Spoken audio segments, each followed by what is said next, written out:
Саламатсыздарбы? Бүгүнкү сабагыбызда Jeopardy программасы менен тест түзүүнү үйрөнөбүз. Ал үчүн Google Chrome'ду ачабыз. Бул жерге Jeopardy Labs деп жазып алышыбыз керек.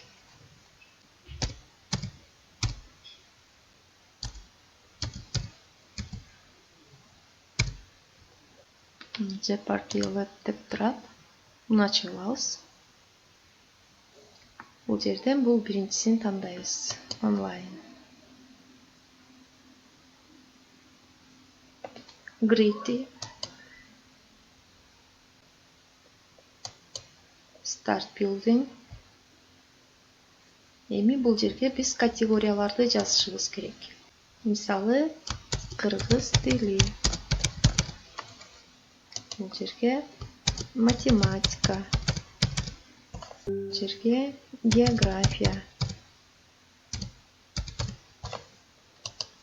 Бул жака тарых.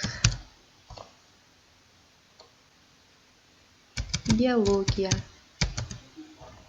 Ушундай категориялар жазып алабыз. Эми ар бирине суроосун жазышыбыз керек. Мисалы, сүйлөм мүчөлөрү кайсылар?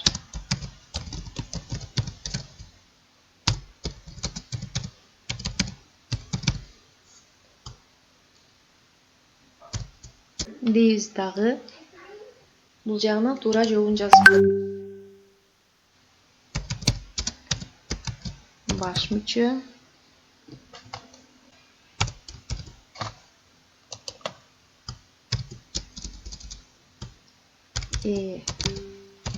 Баяндооч. Айкындооч мүчө.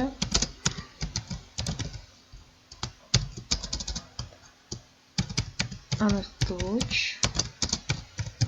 Толуктооч.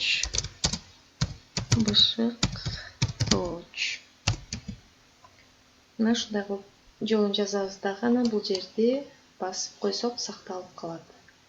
Мына ушундай жол менен кийинки эки жүзгө дагы ушундай кылып жазабыз.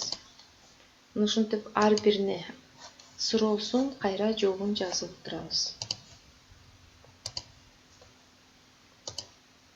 Мисалы, мен бул жерге жөнөкөй эле жазып коеюн деп коеюн. Географияга дагы.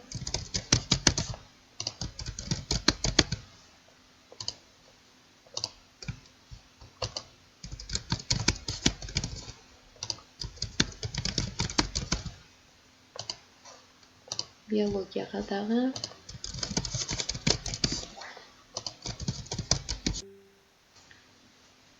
Ушинтип бардык бөлүктөрүнө, упайларга суроолорду жазып алабыз.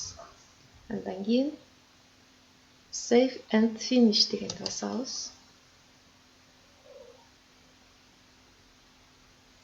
Бул жерден канча топко бөлөлүү деп сурап атат.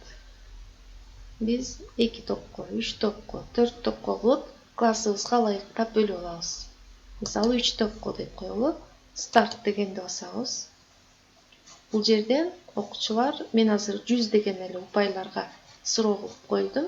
Ошондуктан 100 деген эле чыгып атат. Эгер бардыгына коюп чыксак, суроолорду жазып чыксак, анда бардыгыныгы чыгат дагы. Анан окуучулар өздөрү упайды тандап, ошонун ичинде катылган суроолорго жооп берет. Мисалы, бул 100дү тандадык.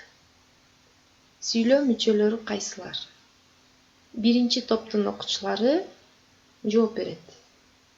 Же болбосо кайсы топ биринчи жооп берет деп убакыт берип койсок, биз өзүбүз аны убакытты өзүбүз белгилеп коебуз, 1 минуттун ичинде деп коебуз, же болбосо секунда берип коебуз. Мына алар жооп бергенден кийин бул жерди бассак, туура жооптору чыгат. Ал топ туура жооп берсе, анда мисалы биринчи топ болсо, 100 балл өзү көрсөттү. Биринчи топко упай кетти.